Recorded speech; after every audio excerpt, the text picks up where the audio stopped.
Yeah, it looks like they're on the, looks like it's up on the website too. They have a notice up that they're having technical difficulties. Right?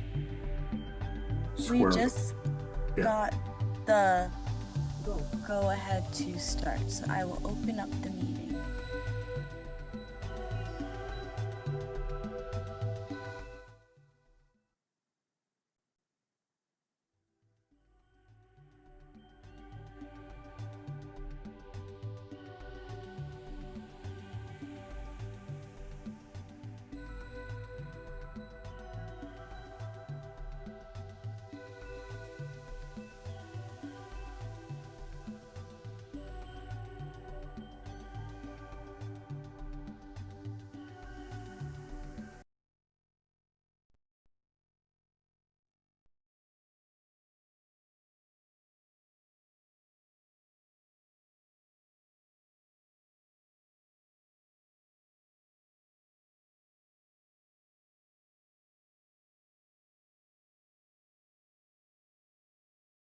Hope you got the target. Give me 2 more minutes.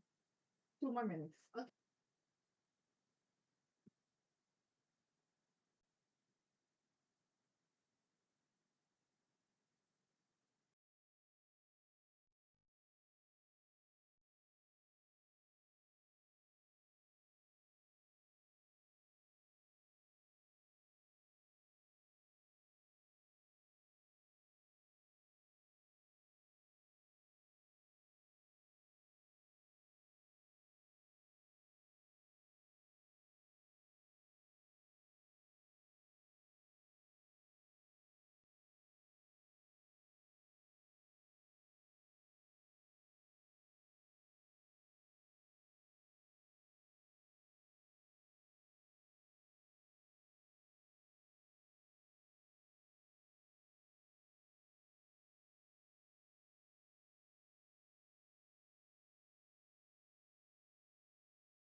We just got the go ahead to start. Okay, do we need to do like a countdown or anything, or are we gonna? Or should I just? You should be good to go. It is streaming now. Awesome. Aloha. Welcome, everyone. Mahalo for joining us today for this virtual town hall on SB 2471, which is now known as Act 11 as of 2026. My name is Aria Juliet Castillo, and I serve as the program director for Reclaiming Democracy at the Hawaii Alliance for Progressive Action, also known as HAPA, and I'm blessed today to be moderating today's discussion. Before we begin, just a few housekeeping items. This event is being live streamed and recorded on Olelo Media and will be available to rewatch through their on-demand platform, OleloNet. We will have a moderated questions and answer period at the end of the presentation, and we'll do our best to get through as many questions as possible. If you do have a question during the presentation, please submit them during the Zoom chat feature. Today's goal is to help people better understand SB 2471, what it does, what it doesn't do, why supporters believe it's an important step in addressing the influence of money in our political system, and what potential challenges or changes to the law that might be presented.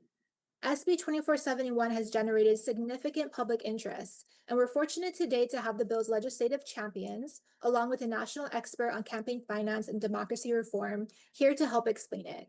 I'm going to introduce them one at a time. First, I'd like to introduce Senator Carl Rhodes, who introduced and championed this legislation in the Hawaii State Senate and has been a longtime advocate for campaign finance reform. Thanks everyone for being here. So I appreciate you taking some time out of your day to come and talk about a topic that's near and dear to my heart. I've been Senate Judiciary Chair for 8 years, and I was Judge Chair and Judiciary Chair in the House for 4 years. And this has been an issue that I've been concerned about a long time. Even before Citizens United, I felt like how our elections are financed is sort of the key issue. It's the one that unlocks all the other issues. So glad to be here today, and I'm very pleased that this bill passed. Mahalo. We're also joined today by Senator Jarrett Kehokolole, who played a key role in advancing the measure through legislative process and helping guide and push this to the final passage. Hi, aloha everyone. I'm Jarrett Kehokolole. Great to be on here with you. Happy to have been, well, really privileged to have been a part of this process because corporations aren't people. In fact, before this bill, they're super people. They get state-granted privileges that normal people don't get, and then they get all of the rights that normal people get from God, from the Creator, that are just protected in the Constitution. So thanks for being on. Thanks, Arya, for facilitating. Thank you. And then joining us from the national level is Tom Moore, a leading expert on campaign finance law, constitutional reform, and efforts around the country to address the impacts of the Supreme Court's Citizens United decision. Thanks for having me. It was a privilege to help your legislature get this bill passed. We're so excited that it has, and it's really going to make a big difference. And I'm delighted to be here to answer questions today. Awesome. Mahalo, everyone. First, we're going to turn it back to Tom Moore. He's going to give us some background on SB 2471. Thank you. Let me... There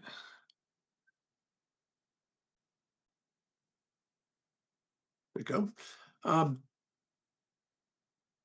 So Citizens United is a case, it is thrown around a lot. Usually some very terrible things are said about, and most of them are true. It is a case from 16 years ago, 2010, a U.S. Supreme Court ruling that held that the First Amendment holds that government cannot limit corporations from spending independently in our elections. They had some part of the rulings in there were just kind of absolutely ridiculous. Things like it could not be corrupting if the spending was done independently. It could not create the appearance of corruption if the spending were done independently. Those are obviously false, and we've seen over the last 16 years just how false that is and how much corruption we've seen from this. But it is the law, and it is something that everybody who is working in the campaign finance space has had to work with for the last 16 years. It is built on cases like Buckley v. Vallejo, which basically said the only reason that the government can regulate campaign finance is if there's corruption, if there's some kind of corruption interest. Another case, Bellotti from 1978, said that ballot issues, that corporations could not be limited, and now they spend independently in ballot issues. But Citizens United is the big one, and that's the one that got everyone's attention, and it kind of unleashed this world of super PACs and independent spending that has been haunting our system for the last 16 years. Basically, it didn't create super PACs, but the cases that flowed from it created super PACs. And these are these entities that can take an unlimited amount of money in and spend an unlimited money amount out, as long as they're doing it independently and don't coordinate with the candidates. As we've seen, that is not very well policed. It almost doesn't matter whether they actually coordinate. The candidates know that their job is to say good things about themselves, and the super PACs know that their job is to say bad things about the opponents. And no one ever has to coordinate in order to everyone to be doing their job.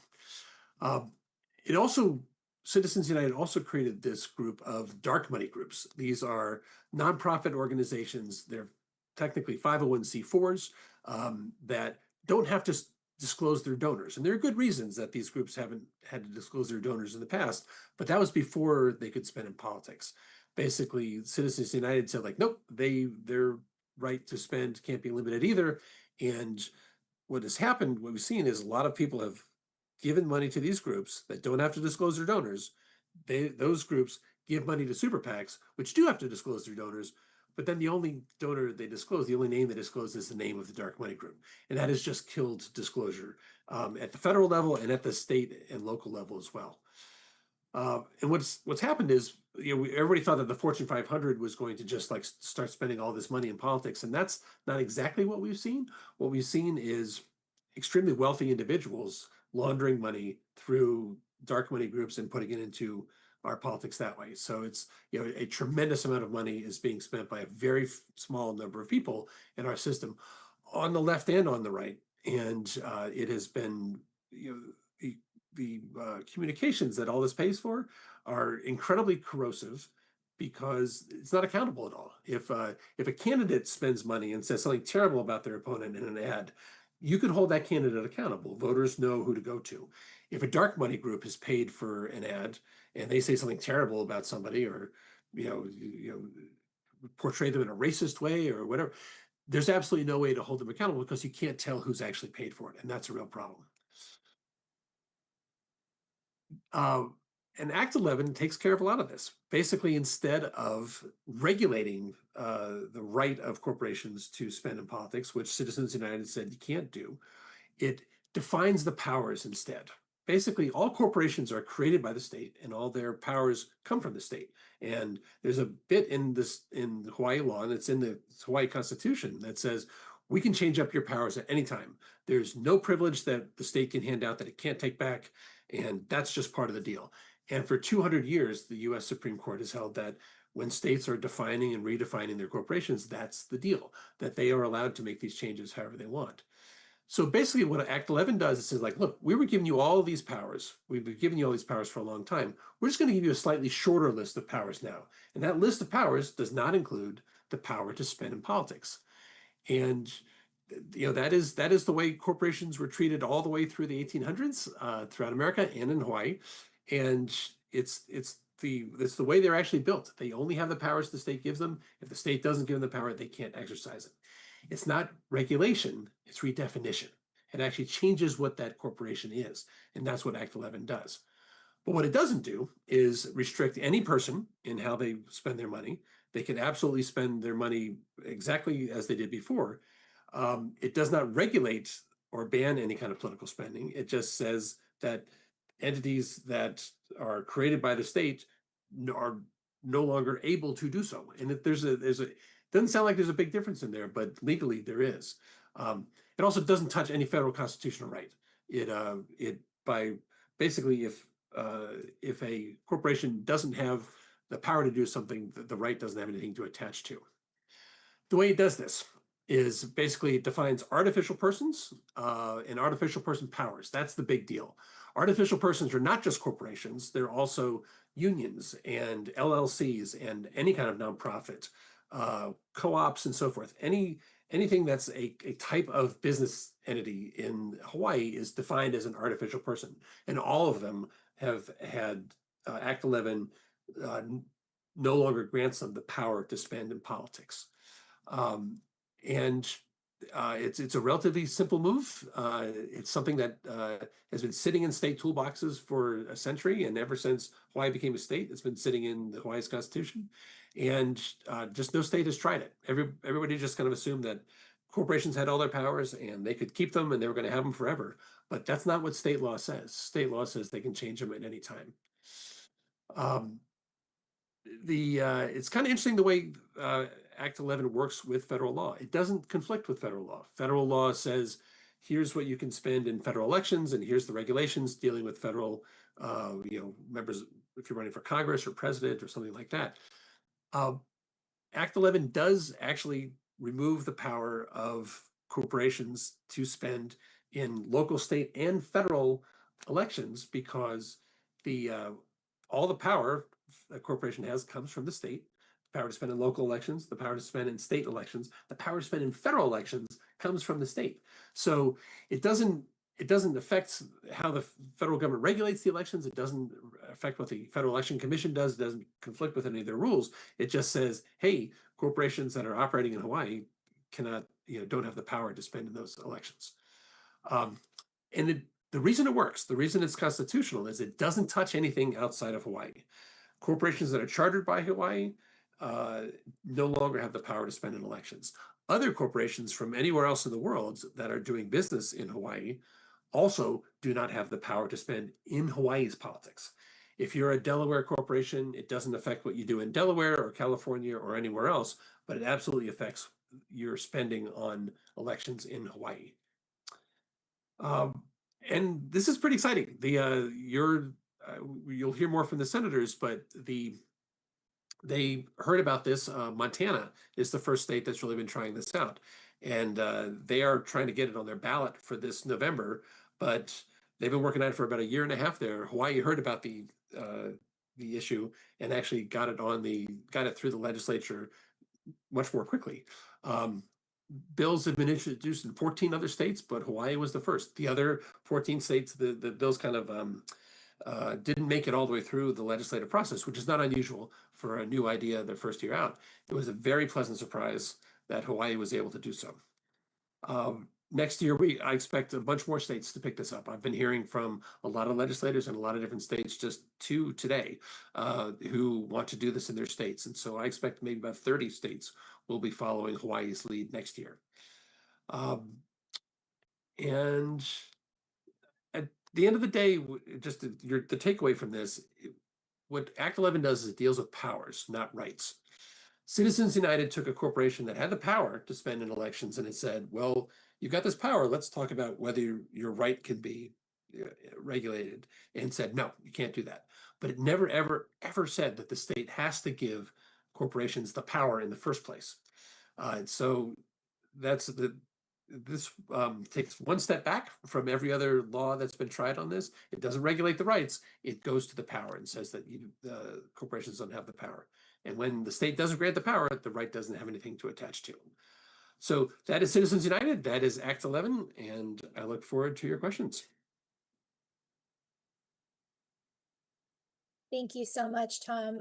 One question that I wanted you to just touch on really quickly is that how does this bill affect nonprofits, unions, and individual donors differently than corporations? Well, nonprofits, unions, anything like that are treated the same as business corporations. They are all artificial persons under the law. But regular persons, actual human persons, are not affected at all. Anything that you could do before with your money, any check that you wanted to write, any money in politics that a actual human wanted to spend, that has not been touched at all. It's just a matter of whether all these artificial people can write a check out of their checking accounts directly into politics, and they no longer have that power. Thank you. So when there's critics that come up that say this restricts free speech, how would you respond to that? You have to have corporations are not people. And actually the Supreme Court has never quite said that they are people, but people, you can't take away the powers of people. We're born with all of our powers. We don't get powers from the government. We give power to the government. And so this list of powers that people have, you can't touch that. And all of the rights flow from those powers. On the corporate side, on the artificial person side, it's like every single one of these powers comes from the government. And if there's a power that the government has been giving to corporations that it doesn't want to give to it anymore, when it does that, again, it doesn't regulate their free speech. It doesn't ban anything. It doesn't restrict anything. It just redefines the corporation as something that can't do it. And if the way I've thought about it is, none of us have the power to fly. We can't just flap our arms and fly. And if the Supreme Court came to any of us and said, hey, you have a constitutional right to fly, none of us would give that a shot, because it doesn't change the underlying reality that none of us have the power to fly. And it's the same thing with corporations. Hawaii has said our corporations, our artificial persons, do not have the power to spend in elections. And so whatever a court wants to say about their right to do it, or whether they have a right to do it, or if they don't have a right to do it, it doesn't matter, because Hawaii has said they are defined as entities that can't. So whatever the rights discussion is doesn't change the reality of what corporations are now in Hawaii. Thank you. Now we're going to talk a little bit about how this bill actually reached the finish line. So I'm going to turn it over to Senator Rhodes and Senator Keokolole. Senator Rhodes, can you talk a little bit about the introduction of this bill?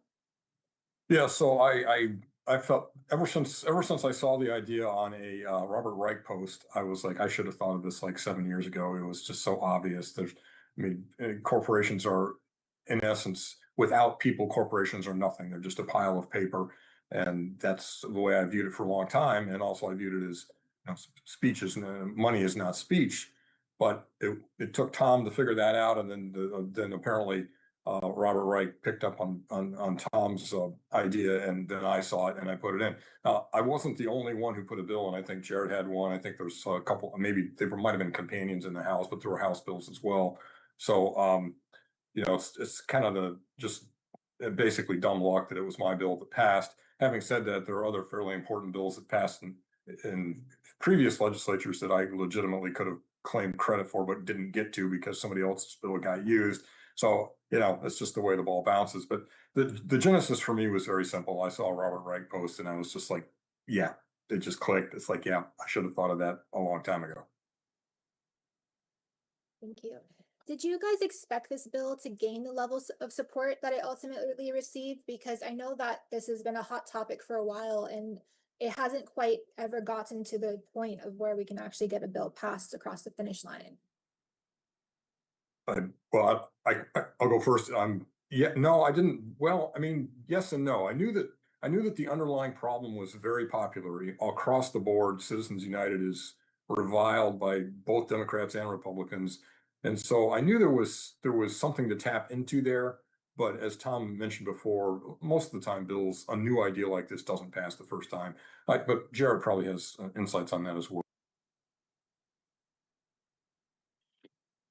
Yeah, I think sometimes ideas in the legislative process catch fire, and some of it is a function of what's going on in the community, what's going on in the world, when it comes time to make these decisions and have these public votes.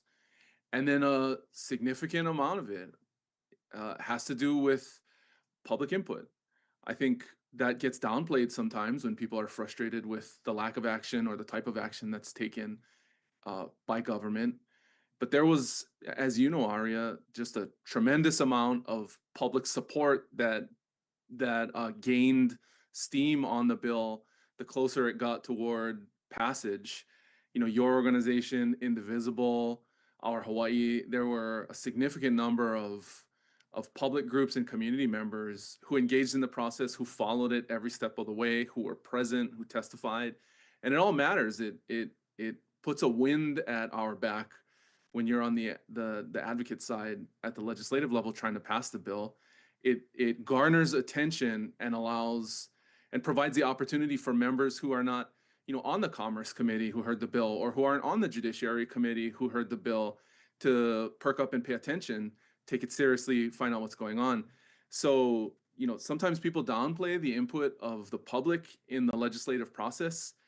I can tell you at the Hawaii State Legislature, the more people get involved, the more eyeballs are on the issue as it moves along, the more likely it is to pass. And so I think looking back at it now, there was a point in which this bill was sort of a runaway train where so many people were behind it that we were able to get some momentum to push it across the finish line. I wish I had known that at the time, because it took a ton of work to get it through and iron out all the issues.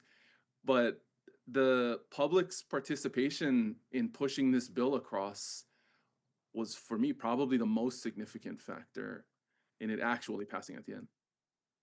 I would just add to that too, that on any bill, you need inside champions and you need outside pressure. And as Jared has indicated, there was plenty of outside pressure. I wasn't sure it was enough because the Attorney General's opposition was a major obstacle. But you had the outside pressure and you did have the inside champions. Jared, me, Del Albalati actually played an important role in the House. And then there were a couple of people who structurally we needed, David Tarnas at Judiciary and Hawaiian Affairs in the House, and Scott Matsuyoshi at CPC. And I don't know if they were as enthusiastic as Della and Jared and I were, but they were open to it. And then when you combine that with the outside interest, that made it possible. I still wasn't convinced, really. I mean, we just barely passed it. We literally voted in the last out of conference. We voted in the last minute of the last available hour for it. And I don't even know if Jared knows this, but we were down to about 10 minutes, and I contacted both Speaker of the House and President of the Senate and said, I think we're really close. Could we have another 15 minutes? And they said no. So we went back in there literally with like 5:59 and 15 seconds, and we started to vote, and it passed. And I still wasn't really convinced because of the AG's opposition. I wasn't sure that Governor Green would sign it because normally, he will take. I mean, I'm sure he took it seriously this time too, but that often is a killer for a veto, and I don't know if we would have overridden the veto. So yeah, in retrospect, there was a lot of steam behind it, but while we were in the process, I was like Jared, I was not sure at all that it was going to make it. Thank you. Senator Kilgore, can you talk a little bit about that weekend conference and, what amendments and discussions were happening behind the scenes that were helping get this bill passed? Oh yeah, that was a long week. So there were the main thing that we were trying to substantively do in negotiating the bill. Representative Matayoshi is the Commerce Chair on the House side, and I was the Commerce Chair on the Senate. So we were sort of in charge of trying to come up with uh, uh, a bill that we could present to the legislature for a final vote. Uh, Throughout the process, we were taking this legal concept and we were trying to merge it with Hawaii Revised Statutes, Chapter 414, which is the corporate charter statute. And it's got dozens of sections to it because it outlines all of the conditions in which a group of people would need to follow in order to charter a corporation or a nonprofit. And there are lots of different enforcement provisions, exemptions, definitions, and things like how you treat a Delaware corporation that elects to do business in the state of Hawaii. What happens when a corporation decides to unwind, or if they just go out of business and they just go defunct over time. So there's a lot of technical work that goes into taking this legal concept that corporations are not people, and then specifically articulating it in the law. That part usually gets lost in the public dialogue, but it is a lot of work. The main thing was we were trying to make sure that when we were defining the powers, when we were defining the privileges that we no longer afford to these entities, that we were doing it in a clear and articulable way. And then the part that took a long time was making sure that our statute was already construed so that when a giant multinational or international corporation comes into Hawaii to do business, that they must respect our laws, and you're not putting a local company or a mom and pop business at a major disadvantage because some corporation founded in Texas will come in and act under the rules that they were incorporated in under the laws of Texas. And so it took a lot of clarification and some grunt work, technical work, and some a lot of input from outside legal experts, Tom included, putting eyes on this because again we were trying to get this right, and we anticipated that because this is such a controversial issue, some member of the powers that be would challenge this thing, and it could potentially go to the Supreme Court. So we were trying to read it and reread it and measure twice and cut once. Mahalo. Senator Rhodes, could you talk a little bit more about the AG's opposition until the end? And how do you think that opposition will move forward now that the bill is passed and it's going to be into law? Well, it was interesting. I mean, the first, I believe the Jarrett's committee, the CPN over here in the Senate, was the first one to hear it. And he, as I recall, he was unhappy with their testimony because it was so negative. And then it came to judiciary, and I had the same reaction. I thought that they took a very I don't know what's the not naive, but just sort of a simplistic view of what it was, and they didn't seem to understand what we were actually trying to do. And I think that my impression was that the AG sort of delegated the task of figuring out whether they should support it or not to one of their more junior attorneys who just didn't get what was going on. But then they sort of dug in their heels on it. So I think that part of the reason that Governor Green went ahead and signed it, I mean, besides the fact that it's a very popular legislation, the other reason he went ahead and signed it was because the former dean of the Hawaii or the UH Law School, Avi Soifer, and a former AG, Claire Connor, and I'm totally blanking on who the third person was, but another. Oh yeah, former CJ Rechtenwald did put out an op-ed right in the middle of this whole thing and said, there's no guarantee that we're going to win this case, but this is not frivolous. You should definitely give it a try. And I think that was a critical point in the politics of it, where the Attorney General's office opinion could be not discounted, but the people would be made aware that this is not the only legal opinion on this, and you had these legal luminaries coming out in favor of it. So now, how does that play out in the future? Well, I don't really know. I mean, I think others may have insights on this that I don't, but I would guess that there are a number of legal law firms that would be happy to represent the state on this and give it their best, pro bono for free, and give it the best defense it can. People who are experts in the area who deal with this kind of stuff all the time, whereas our Attorney General's office doesn't really, not at this level. So I think that's probably what will happen in the end. We will.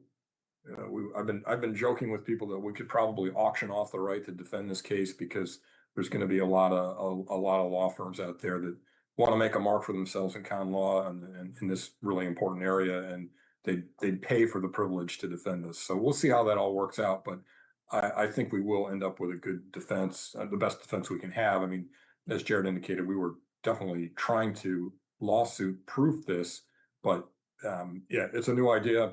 There's no case specifically on point that opposes it, but the flip side of something new is that there's also no case that's binding that says you got to do it.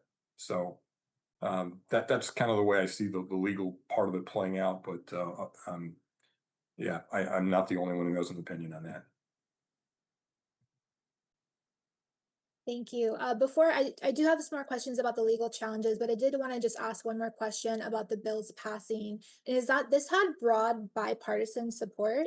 Either one of you guys, did that surprise you, or is that something that you think is like one of the main issues that our political atmosphere is facing, is this money in politics question? For me, honestly, I just think this whole concept doesn't make rational sense for most people. And so, in the same way, the Supreme Court's Dred Scott case holding said that, African Americans are 3/5 of a human being. That doesn't make any sense. And so I think that Citizens United bill was set up to fail because it fundamentally, makes a legal determination that the people of the country don't agree with. And that, I think that's reflected in the fact that you've had public opposition to this ruling on both sides of the spectrum. We have a unique minority caucus, Republican caucus in the Senate, and we disagree on lots of issues, but there's a level of collegiality there. And so, I just think in the conversations that we had, there just wasn't opposition to the fact that this problem that has manifested since the Citizens United bill in 2010, which is corporate spending and dark money in particular, is just out of control, and it needs to change. So I think that's the biggest part of it. I think I was surprised that it got so much Republican support, because there are, especially in the House, even in the Senate, there's some MAGA people there. And of course, MAGA relies a lot on big money spending. And so I was a little surprised that and it ended up being one person who voted no. I forget who it was, but people who I thought would vote yes didn't. Now that might actually be tied up to a certain extent with the MAGA assault on the application to go to Kamehameha schools, and that's MAGA money that's opposed to that. It's MAGA money that's challenging the Hawaiian Homes Commission Act, and so maybe there was already some backlash against it unrelated to this bill. But I have to admit I was surprised at how much Republican support it got. Thank you. While we move on to the next section, can we bring Tom Moore back up to the spotlight? So SB 2471 has officially gotten its first challenge, a lawsuit filed. The Grassroots Institute of Hawaii sued the state, alleging that this Hawaii law that challenges Citizens United is unconstitutional, and it goes against free speech. And the Grassroots Institute, for those who don't know, it's funded by the Institute for Free Speech, which is a coach-backed group that is one of the primary and most longstanding groups that are fighting campaign finance restrictions. So Tom Moore, I wanted to turn it to you first to ask you what your opinion is about this lawsuit. It's absolutely what we were expecting. I was kind of surprised it took as long as it did to show up.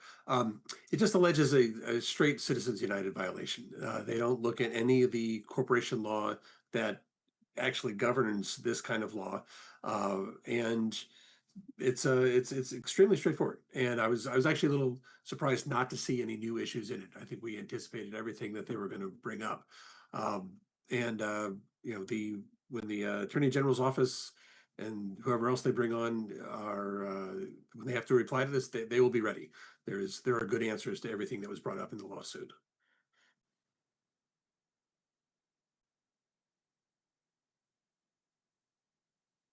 Okay. And what will happen if parts of this law are challenged or struck down in court? It depends. There's a lot of different ways for this to go. One of the things that Senator Keo'olole mentioned was there's kind of a self-destruct mechanism in there. If the final judgment of a court says that it can't be enforced against out-of-state folks, but it can be enforced against in-state Hawaii corporations, that the entire law goes away. That was a last-minute protection put in. I didn't think it was. I think there were enough protections in it already, and the law is awfully strong at this point that it wasn't strictly necessary. But there's definitely good reasons to put it there, and it's there. So if a court were to rule that a California corporation couldn't be disempowered from spending in Hawaii's politics, but the Hawaii corporation could, the entire law goes away. So that's one thing. The rest of it, though, the law is built that kind of reflects what's going on here. If the court has a regulation that they don't like, they can just say like, no, you can't enforce that regulation, and it kind of just goes away. Still sitting in the law, but it goes away. This is different. This is the state handing out powers and defining things that it's creating. And if a court says like, hey, you gave them these powers, but we really want you to give them this power, a court can't do that. A court can't order a state to put anything extra in its law, because courts hold erasers, not pens. Only the legislature can write something into the law. A court can't. So it's there are a lot of things that are built into the law. Basically, there's a part that says like if a court orders that or a court decision ends up requiring that a corporation get more powers than the law says, it doesn't get any powers at all. And it's like, okay, that's something that's in there. So it's going to be, there's a lot of things in the law that point a court in the right direction to say like, this is not a federal court's business. This is the state's business. This is the state defining its corporations in its borders, and you should stay out. So there's a lot of let's say kind of warning signs in the bill itself. Thank you so much. Hawaii is the most heavily unionized state in the United States. 26 of our employed wage and salary workers are represented by unions. So there has been a lot of questions and concerns that come up that says how this specifically affects unions, how it affects their ability to message to their members about elections, how their PACs will be affected now that this law is in place. Sure.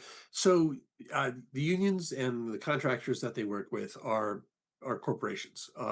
The unincorporated associations are another kind of group that Act 11 does cover, and so everybody's in that. And basically, before Citizens United, unions couldn't spend any money in direct electoral politics out of their main checking account, so they had to create PACs. And they would ask their members to give money to these PACs, and the members would do that, and then they would spend that money to get the political results they were hoping for. This basically just moves everybody back to that. a business corporation will not be able to spend out of its treasury anymore. It's going to have to ask folks to give to its PAC. A nonprofit or a union will not be able to write checks out of its treasury. They'll have to ask their members to give money to a PAC. For any kind of membership organization like a union or like the Sierra Club or any kind of, whether it's conservative or progressive, any kind of group that has a lot of members, they've got an advantage because they've got a huge number of people that they can go to ask to give money to their PAC, where business corporations generally have a smaller group that they can go to. So once this sorts out, it's going to be a lot of change for the way people are doing business, and it'll be different things that they have to do to raise that money. But nonprofits and unions and other kinds of membership organizations should be fine going forward. Thank you. Can I just add on to that? I'm very pro-union, and my mom's side of the family, the only reason they're in the middle class is because my grandfather was United Auto Workers for 53 years or 47 years, some ridiculous length of time. And I think this bill is actually quite pro-union at a macro level.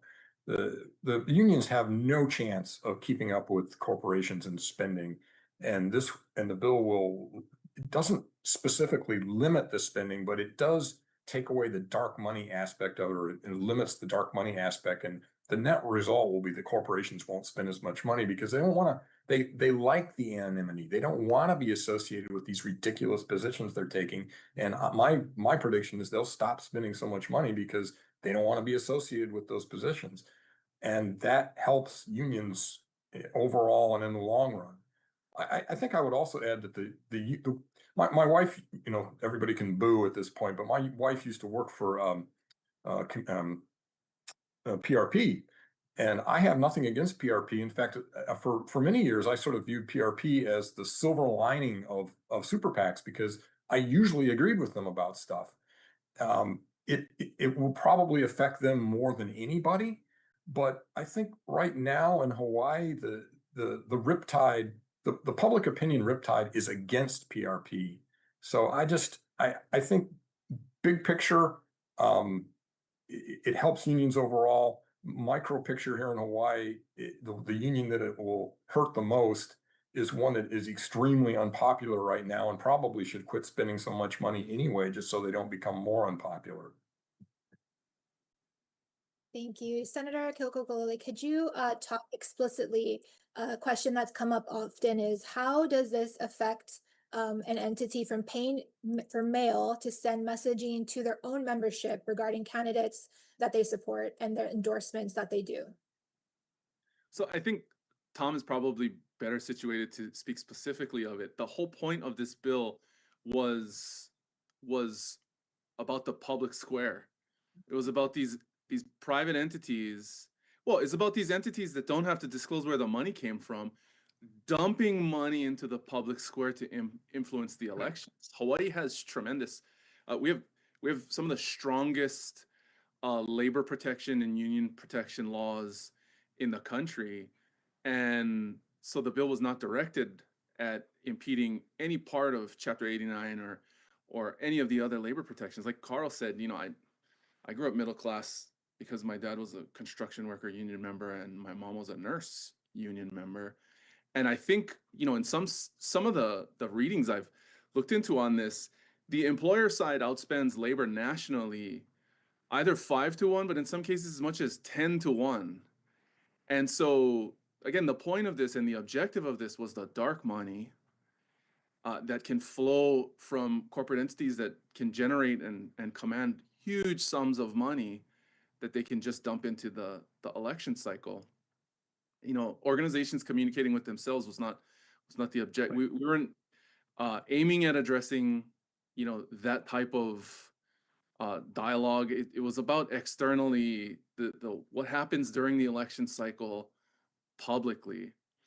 The other thing I'll say is, part of the reason why. So we intentionally delayed the date in which this law will take effect. It's a common practice for lots of different reasons in Hawaii. For example, tax changes usually will the legislature will delay the effective date of the bill to January 1 so that everyone for their books, for their own internal filing purposes, they don't have to start in the middle of the tax year. We intentionally set this bill to take effect after this election cycle because we just thought it would cause mass confusion in the 2026 election because we adjourn in May and the primary is in August. And it would just be too clunky and confusing to implement right away. And also, we didn't want any of these, groups that were likely to challenge the bill to come in and say, "Oh, we were gearing up to spend all this money and were harmed immediately by it," and try and fast track it to the court. So we intentionally set it to take effect at the end of this year, so that it would impact the 2028, the next election cycle, and not this one. And then again, we did a lot of vetting of this measure, and every single issue that was brought up. One of the ones, Tom, I forgot to bring up was, the penalty provisions in this bill are all directly tied toward the corporate charter itself. We didn't kick enforcement of this measure to the Campaign Spending Commission, because that would imply that there's electoral spending, which these entities don't have the power to engage in. So the penalty provisions, it took a lot of time for us to lay those out, and there are different penalty provisions that can escalate depending on what type of activity is engaged in by these entities. We tried to address every single issue that came up along the way, and so we did do that, and then we put in fail safes, and then just to make extra sure, we agreed in a compromise to make the bill effective July 1, 2027, just in case there's some sort of court outcome or other issue that arises, to give the legislature the opportunity to address it in the next session. We were very aware that we would be the first state in the union to take this step.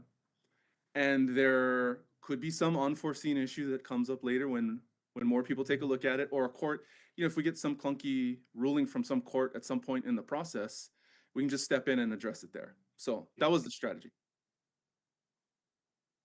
Are there any discussions for amendments that are going to be proposed already in 2027?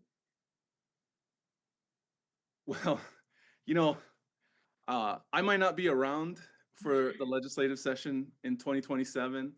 I know that there are discussions. I do think it's going to take some time for the overall, when you make a big systems change, there's always going to be amendments that are entertained once you start implementing the thing. They say no battle plan survives the first shots of the war, right? So we know that there will be changes that will be contemplated. There has been with every significant legal change that we've ever made, and so that's part of why we bought some time here, to make sure that as we implement this new system that we think will be fundamentally significant to our democracy, that we give ourselves the opportunity to work through the issues transparently and in a way that helps us get it done the right way.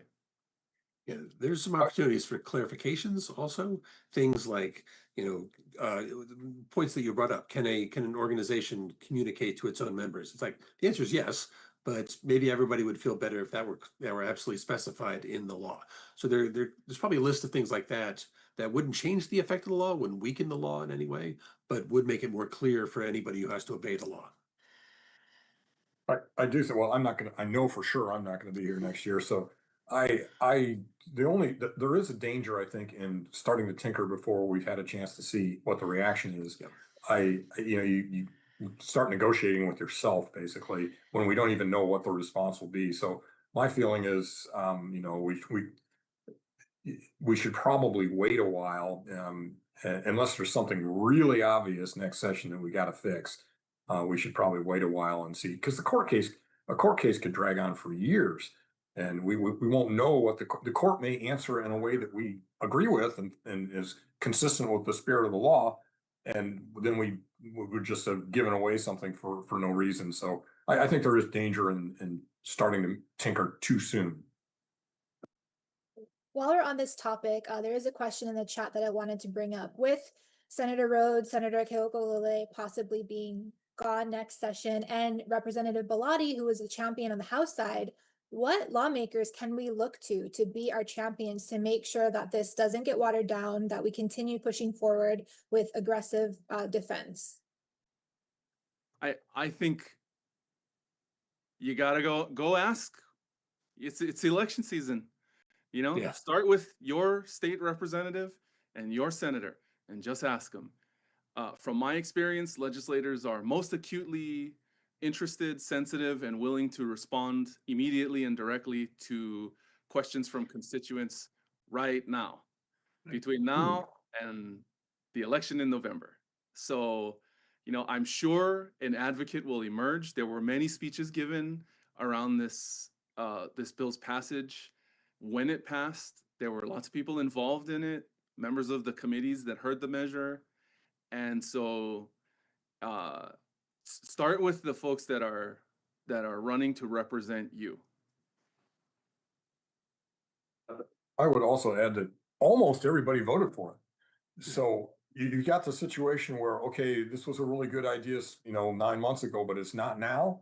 So I think the advantage, this is now the status quo. And the status quo is always hard to overcome. That's why it's so hard to pass bills. You're trying to overcome the status quo. So, you look at the people who might replace me at Judiciary or might replace Jarrett at CPC. Most of the ones I think of are not gonna do a 180-degree about face on this. So I'm reasonably confident that nothing major will change anytime soon. Awesome.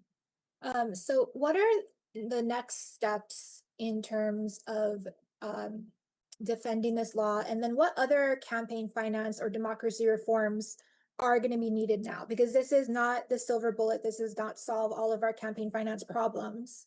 Where should we be looking towards next? Immediately on defense of the law, that's really in the hands of the Attorney General.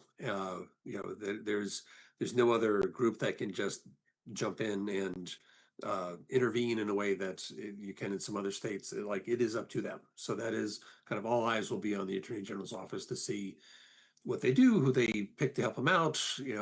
That's where that stands.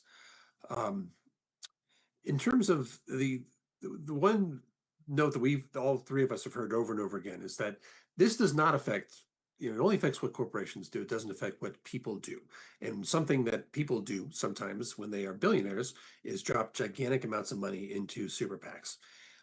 What Act 11 does is stop them from laundering it through a dark money group, so we can't tell who did it. So if they're going to do that, they have to put their name on it, but they can still throw a tremendous amount of money through the system. That is something that's being worked on, not in Hawaii. It's being worked on the East Coast, in Maine, and in the First Circuit. There's a lawsuit there that would basically shut off super PACs. Unlimited can come in and unlimited can go out. The lawsuit is getting at what goes in. They are trying to regulate and saying, like, no, you're just a regular PAC, just $5,000 in, spend whatever you want going out, but only $5,000 in at a time. If that works, it's before the First Circuit right now. That would be a tremendous reform to go with Act 11. It would really, you'd have all the dark and corporate money shut out, and you'd also have the just disclosed billionaire money shut out as well. So if anybody who's trying to get the entire thing done, those are the two halves of the circle. Thank you. There's a couple questions in the chat that I want to go through. Some of them we've kind of touched on a little bit, so they might be repeats, but they want just getting explicit questions and answers taken through. So I'm going to start with, could someone like Elon Musk still spend unlimited amounts of money? Yeah, that's just what I was talking about. That's he can do it. So one of the things that's notable about Musk's money is that he spent a tremendous amount of money directly with his name attached to it in the 2024 election for Donald Trump. He also had a huge network of LLCs and other kinds of shadowy dark money entities in Texas that were also spending a whole bunch of money, and nobody knows how much money that was. And so that is something that Act 11 would stop it. So anything he wants to do can't stop a human from doing it, but they do have to put their name on it. Okay. This is a little technical. Section 6F provides for invalidating the whole act, while Section 25 preserves some features. Will this conflict be resolved? Those trigger at different times. The one in section 6, basically that's the one if foreign corporations can't be constrained or can't be disempowered, but domestic corporations can, the entire act goes away. The other one is if a court just kind of strikes at anybody, at any particular group, then certain things happen. So they different things kick them off. I'll put it that way. And then just maybe I'll go, at the risk of making this worse, I'll try and speak as simply as I can about that first part, because we spent a lot of time on it. You know, again, this question of whether this bill will apply, because it affects the charter provisions of someone who wants to start a corporation in Hawaii under Hawaii law. You know, how does it treat a California corporation that comes into Hawaii or a Delaware corporation that comes into Hawaii? Well, in the Hawaii revised statutes, the way the law works right now, if you're an out-of-state corporation and you come to Hawaii, you have to follow state law. You have to register with the State Department of Commerce and Consumer Affairs and obtain a certificate of authority to operate here. And a function of that application is that your entity will respect the laws of the state of Hawaii. And so that's generally referred to as the long arm provision, which is if you come to Hawaii to engage in commerce, to to sell things and make money here, you have to follow our rules.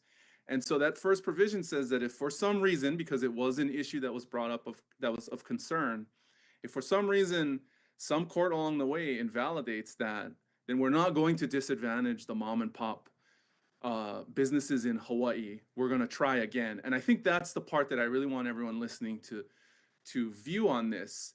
You know, the Dred Scott decision was a notorious Supreme Court decision in 1857 that said basically African Americans in Hawaii, in the United States, are 3/5 of a human being, so they're not entitled to the protections in the Constitution. Plessy versus that it took a long time. Well, it took a civil war for that case to be overturned, but eventually that holding was overturned. Plessy versus Ferguson is another very good example that I think is one for everyone to think of. In 1896, the United States Supreme Court said segregation was legal. It said separate but equal is a valid doctrine, so you can have Black people sit in the back of the bus, you can have whites only drinking fountains and swimming pools and bathrooms. And it took 70 years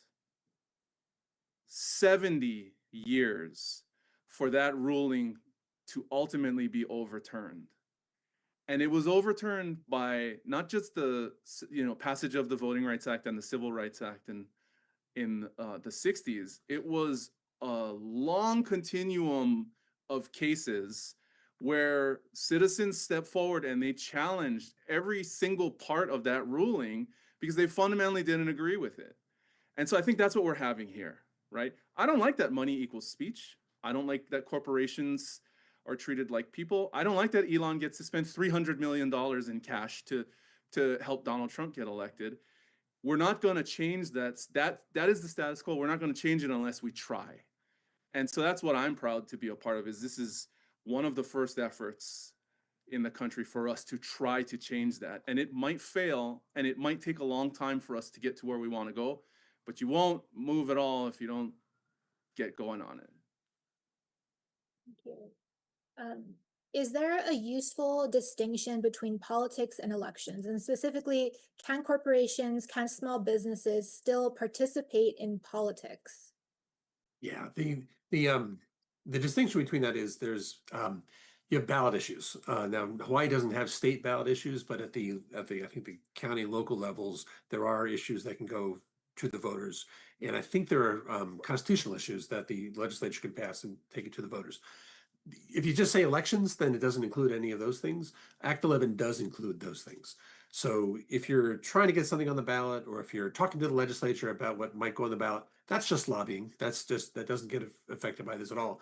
But as soon as the conversation turns to the voters and you're saying like, hey, vote for this candidate or vote against this candidate, or vote for this ballot issue or against this ballot issue or this constitutional issue, then Act 11 kicks in and disempowers that kind of spending. So that's the reason it's elections is kind of a shorthand for it. And like Citizens United deal just with elections, candidate elections. But by saying politics, it kind of draws in ballot issues and legislative things that go before the voters as well. Thank you. Again, just to be explicit, will unions and nonprofits have to close their non-candidate committees that are registered with the Campaign Spending Commission?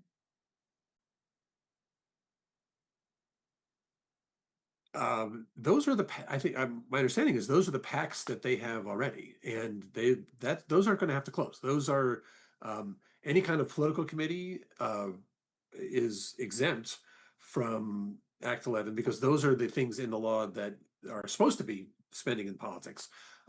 So those entities should not be affected by Act 11. Where there are agreements and money goes other places and it's being spent by other groups, that's a different matter. But if any money that where a union or anybody else asks their membership to give to that group and that group is spending in elections or in politics, that's a PAC, and those are not affected by Act 11. Thank you. Senator Rhodes or Senator Kalole, can you speak briefly about unions? Sometimes they have these organizations called stabilization funds that help that money comes from the unions or from employees that goes to the fund that then goes to the PAC to help them promote their issues, their causes, and fight for their rights that they want as their union. I think Tom touched on that already. Basically what the unions will be returning to the pre-Citizens United situation. So depending on how they're set up, because we tried to be, when my office initially drafted our version of the bill, we tried to be inclusive, and that's why the bill is as long as it is, and it covers all these seemingly random things like credit unions. But we did not cover trusts, and so there are some. And my understanding is that Pacific Resources Partnership, for example, they spend their money through a trust.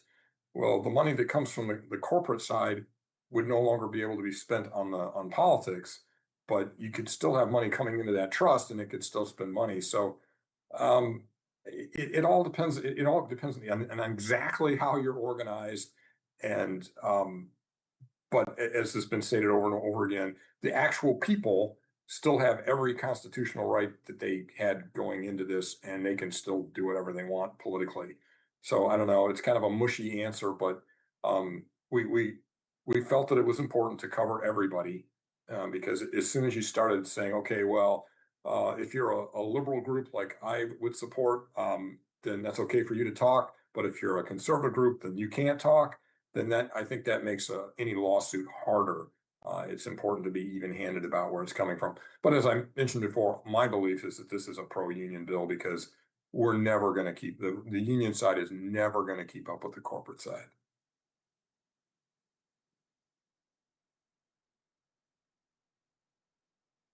Great. Tom, could you talk a little bit more about the hopeful legal help that might be coming to challenge or to help us with the constitutional challenges? Sure. I believe there are groups speaking with your Attorney General's office. I'm not in those conversations. I don't know how they're going. But I do know that there are groups that are interested who do this kind of work and have helped out other Attorney General's offices when they're faced with this kind of challenge. So I don't know what the receptiveness will be by the Attorney General's office. I don't have any insight into any of that, but I do know that the help is available if they want it. Thank you.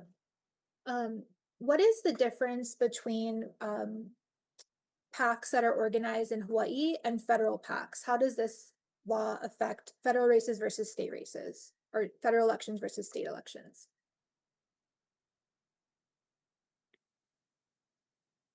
It doesn't touch any of those PACs. They are, if you are a super PAC, it doesn't affect you at all. It does change who can give you money. only people will be able to give you money. Dark money groups, corporations, unions will not be able to give to super PACs. But I mean, basically, a federal PAC is spent on federal candidates, like people running for president or the House and U.S. House and U.S. Senate. State PACs are regulated by the state, and they go to pay for political activity at the state level. That's the basic difference between those. Thank you. Hawaii has a pay to play problem. We've seen this throughout the state legislature, that we have entities in the state that donate money to political campaigns, and then we see their priorities and stuff pushed forward. So to be very explicit, the question is, JERA affiliated contributions to Governor Green's election campaign totaled more than $17,000 from 2024 to 2025. And then during the same time, Governor Green began pushing for a partnership with JERA to bring LNG to Oahu's energy needs, despite our 2045 100% renewable energy mandate. How does SB 2471 apply in this particular case? Well, it depends on how I don't know how JERA is set up. So this doesn't affect as we've just been mentioned, it doesn't affect super PACs, it doesn't affect giving, it affects who can give, and how that's reported. So as I mentioned earlier in this discussion, I've been interested in the campaign spending for a long time, because there isn't a lot of industry capture, or where the regulated can influence the regulators, and that happens all the time. It happens at the federal level, it happens at the state level, and that is largely a function of the way we finance our campaigns. And it's one reason I've been a big proponent of public financing, because I think people should be, if the candidates or elected officials like myself, we should be, if we're going to be beholden to anybody, we should be beholden to voters. And if you had a public financing system, that's who you would be beholden to. So I'm not casting aspersions on anybody. You work in the system that you have, and there is a public financing system that I looked at when I first ran, and I just decided that, hey, my best chance is to try to raise private money. I wasn't sure I could. As it turns out, I was able to, but it was not a foregone conclusion back in 2006. So this bill is about the tools that we have available at the state level to affect corporate and artificial entity spending, but it doesn't get to the question of our underlying privately funded campaign system. What we really need to do there is either overturn Citizens United completely, or have a viable or an attractive public financing system that people will get used to winning with, and not even bother with private financing. Because there are downsides to being privately financed. I got a contribution from someone, like, I don't know, 10 years ago for like $175 out of the hundreds of thousands of dollars I've raised over the 20-year career. And about, I don't know, 2 months ago, it's in the newspaper that I got this money from this guy who's now fled to the Philippines because he's in trouble. I don't need that headache. If there was a viable public system, I would love to just say, I got my signatures, and like everybody gave me my $5. Everybody from my district gave me my $5, and that's it. And I'm working for the taxpayer. You don't have to even think about me working for somebody else. But that's not what this bill does. And I would argue that there's still a lot of work to do to make our system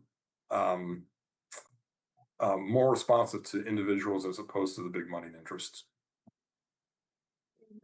Just following up on that a little bit, could you share a little bit more about what you think advocates that are supportive of campaign finance reform and publicly funded elections, what can we do to get that issue brought to the forefront for the next couple legislative sessions? Well, I would say that the way Act 11 played out, you use exactly that same formula. You do have, even if both Jared and I leave, there are still champions of public financing in the system. And you need inside champions, and you need outside pressure. The outside pressure on the on public financing has not been there the way it was for this bill. Having said that, we did actually increase, there was, even in a year like this where the money was tight and there were concerns about just having enough, we did increase to the credit of the money chairs and leadership, we did increase the funding for public financing marginally. I mean, it was, I forget what the total bill ended up being, and maybe Jared knows, it was like 1.7 million, something like that. Which in this year, it's better than a sharp stick in the eye, but it's still, for most people, it's still not really a viable way to go. But the formula that worked on this bill would work for that too. I agree with Carl, and again, I don't think I can overemphasize how significant it is to get organized as a community and to apply really direct, specific pressure. I honestly, as a state senator, I represent 55,000 people on the windward side of Oahu, and I just don't get a lot of emails from my constituents. I get few enough that when I get one, we call them to see what's going on. I once had a meeting with members of the NRA in my district because enough of them called me and wanted a meeting. I just said, let's go to the food court at the mall and sit down and you guys can all talk to me all at once. So there's less actual community advocacy going on at the legislature than I think people realize. And so the fact that there was so much of it directed at this one bill this year, and the politics behind it, we were going to be the first. It is an election year. We didn't have money, so we couldn't pass a lot of other bills for legislators to take credit for. And the fact that we're in the Trump 2.0 after we had this 2024 election cycle where we had record amounts of dark money influencing the system. Sort of all that stuff came together. And so individual voices and community, it does count. We have a system. I think it provides transparency. We wouldn't have known about that, the details of that JERA question from the person who posed it unless we had transparency in our election, campaign finance system that we have now. But there's a continuum here, and we can keep working to make it better. And some of the things that we do can spill over into the rest of the system across the country and make a big difference. So, it all matters. And the more focused and the more people get involved, the quicker and the better chance that the major things happen, immediately. Thank you. Okay, sorry, there seems to still be a little bit confusion about this bill. So clarify, please. Corporations' bank accounts can no longer go donate money to political PACs. Yes or no? Yes, that's correct. Spending money out of your treasury to a PAC is exactly what this disempowers. But maybe a clarification I was thinking about here might help. The state of Hawaii still allows the formation of political action committees. Right. What is a political action committee? It's a group of people that want to lobby on an issue in the government and get the law changed. So an example here would be, or who would like to impact our system in a certain way. So here's an easy example. I love pickleball. I want to make pickleball the official sport of the state of Hawaii. I truly, deeply, passionately believe in this. And I know a lot of people that play pickleball on the windward side that also agree with me. What else do we want to do around pickleball? What we're deadly focused on is we want pickleball to be the official sport of the state of Hawaii. And we want the law to be changed. I can organize a political action committee. I can ask my neighbors, my friends, everybody to donate. And then we can go and we can talk to people about our legislators about making that happen. We can support the ones that want to make that change. I can run on the platform of making pickleball the official sport of the state of Hawaii, and that political action committee can engage in that electioneering on that issue. If individuals, to be clear, anybody, any Hawaii group can go to the legislature and speak of their love of pickleball and can lobby. This doesn't affect anybody's ability to lobby, whether you're an individual or a group. But if you're a bunch of pickleball fans who want to gather a bunch of money together and elect people who will, allow it to, wipe surfing off the map, apparently in Hawaii. You would be able to do that with the PAC that you've created. It's a matter of getting together to spend that money in elections, but everybody's still able to lobby the legislature for the things that they want. Thank you. So this bill has been labeled as Hawaii's and Hawaii ending Citizens United.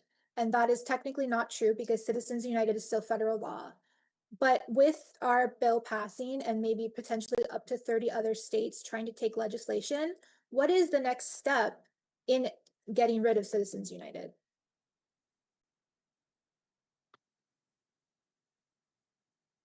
So it doesn't, you're right. The questioner is exactly right. It does not overturn Citizens United. It doesn't get rid of it. That decision is still there. What it does do is make it irrelevant, where Citizens United said, hey, if you're a corporation that has all the powers in the world, here are the things that you can do. And Hawaii is saying like, oh, we're just not going to create that kind of corporation anymore. We're going to create this kind of corporation. And now you've got to deal with this kind of corporation as it exists. So the Citizens United decision will be on the books until the Supreme Court decides otherwise. There's no two ways about that. But what you can do is just say like, all right, the things that you were talking about in that decision, we don't have to create those anymore. We're going to do this. At the end of the day, hopefully Citizens United will just be forgotten because it's irrelevant and nobody has to think about it anymore. The other side of it with super PACs and extremely wealthy individuals giving through super PACs, that has to be done through either congressional legislation or a change in the law allowing super PACs to take all the money they want. That doesn't touch Citizens United directly. It's the cases that followed it. But in terms of when people think of all the bad things that Citizens United brought, that is the other thing that would have to happen.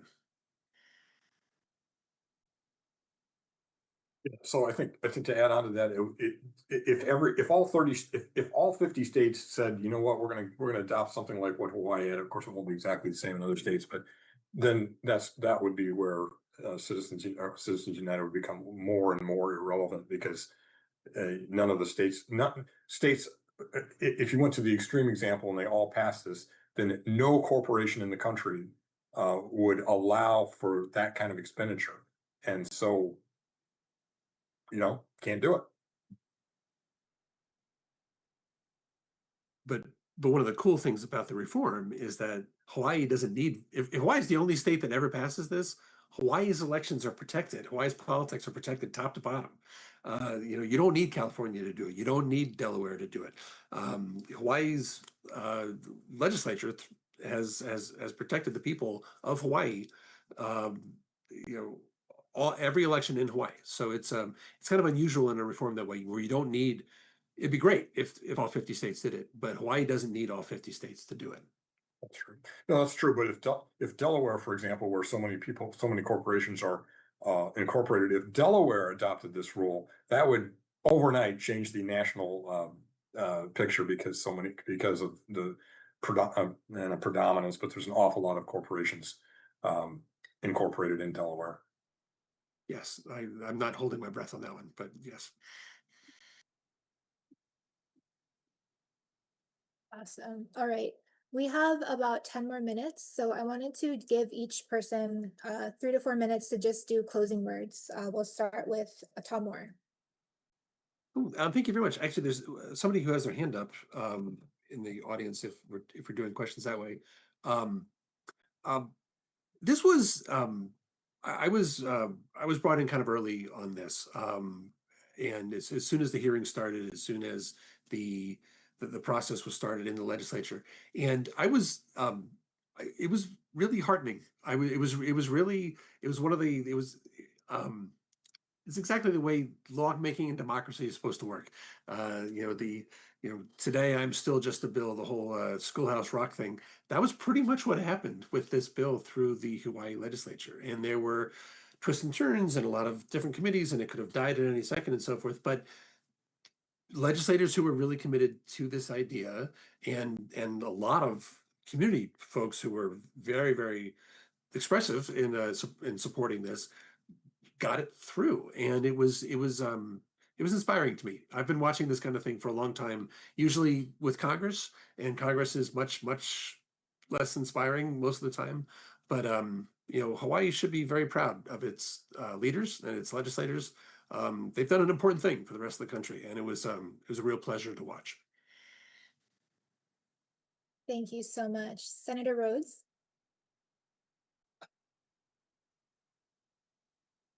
Well, I found the whole thing totally agonizing. I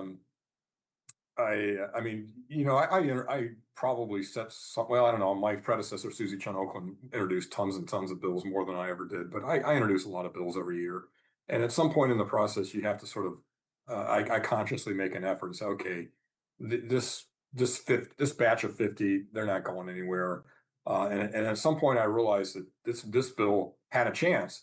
And so I started focusing on it more. And I said it on the floor on on the last day of session when we did the final vote that if I had been lead chair, this is in the weeds, but if I'd been the one who had to negotiate with the House on this, I probably would have given up a week before Jarrett did, because I just felt like we were so far apart that it's like, we're gonna have to do it next year. But to Jarrett's credit, he hung in there and just kept going and going. And I think maybe he instinctually understood that there was a freight train behind it. I didn't feel that way, or I knew that it was popular, but there's a lot of popular things that don't pass. I mean, I had a gun bill not this last session, but the session before, that died on the floor 13-12. It was an anti-assault weapons ban, which if you just look at the polling in Hawaii, that's like it's like 65% of people approve of it, and it died. So I just wasn't sure. And being involved in the negotiations, mostly peripherally, but doing what I could to try to pave the way and get other people to to support it. And I stayed active right down to the end. But the end came, as I mentioned before, 1 minute before the deadline where we were supposed to vote. And I'm pretty sure my blood pressure went above anything that it's ever gone before. And it was just agonizing. And then even after we passed it, even after that happened, then of course we did a floor amendment too, because the trigger that we had in there was it gave the AG the power to kill it, basically. And she didn't want that power, and I didn't really want her to have that power, so I was glad to have that go. But what that meant was that it went down to the very last day of my final regular session, and I just pins and needles, hoping that this would be my last bill. And it turned out that it was. And well, I guess Governor is still signing. I have a couple others that are still out there. I don't think he's signed yet. He probably will. But I'm very proud that that was my last bill, and I'm very grateful that there were other people in the legislature who felt the same way about the importance of it. But I found the whole thing just totally nerve-wracking. Thank you. Senator Keokalole? Yeah, thanks. There were lots of moments that I thought the bill was going to die, and I'm genuinely appreciative of everyone, including lots of people on this Zoom that I think I've seen in the Q&A who all participated in it. And so I still think that's the main thing. I mean, this is about the expression of democracy, and so it's about the democratic process, and we're able to make a change, and I hope that it's significant and lasting. Ultimately, when I think it was Robert Reich's video that I saw too, Carl, and then I introduced a different version of it, and then yours was just better. It was just better legislative vehicle. And the more we've been able, in all the conversations I've had about this bill and this concept, and all of Tom's work on this, the more time I've had just talking through it with people, the more I've seen people come around to the idea and realize that it just rationally makes sense. I just fundamentally have a problem with this whole idea that you can use state law to create these entities, and then they become super people that have perpetual life. They have major tax benefits that regular people don't get to benefit from. They get protected from lawsuits if they hurt people, if they knowingly cause damage to the community or the environment or to individual people.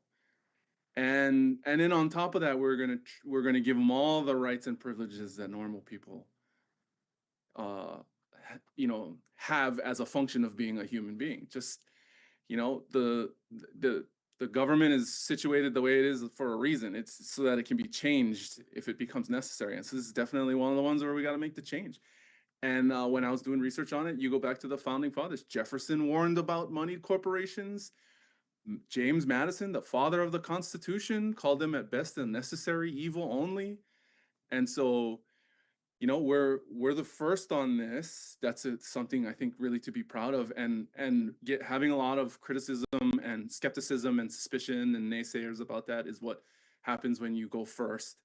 And not having the thing perfect is another part of what happens when you don't go first. So we tried to just take account of all of that and just keep pushing forward. It would not have happened without everybody on this call and everybody in the community. And so there's lots to go. There's lots to do. And then we just keep moving. Like Carl said, it's really is a model for how you get things done. I'm super grateful to be a part of it. Thank you everybody for watching. Thank you. All right. Thank you guys so much for joining this amazing discussion. I really appreciate everyone's time. Just a reminder that this will be available for live stream on Alelo.net. And Tom, could you share just the final closing thoughts? If people want to help with this legislation, get it passed in other states, where would you recommend them looking towards? There's a group that's working to get it passed in Montana, and they would like to actually, they're laser focused on Montana right now, but they're working in other areas as well. That's the Transparent Election Initiative, and they're at transparentelection.org or montanaplan.org right now. And they've got tons of information about other states. If anybody's interested, they are the best clearinghouse for this approach. And thank you for asking that. Okay, my final words of encouragement, you guys, you heard the senators. We need to find our next legislative champions for this issue in 2027 and beyond. So please, everyone, contact your state lawmakers, contact your state senator, contact your candidates running for office, and make sure to let them know that this issue is of utmost importance to you and you want to work with them to pass similar and stronger campaign finance reform laws. Thank you so much. Have a good day. Thank you.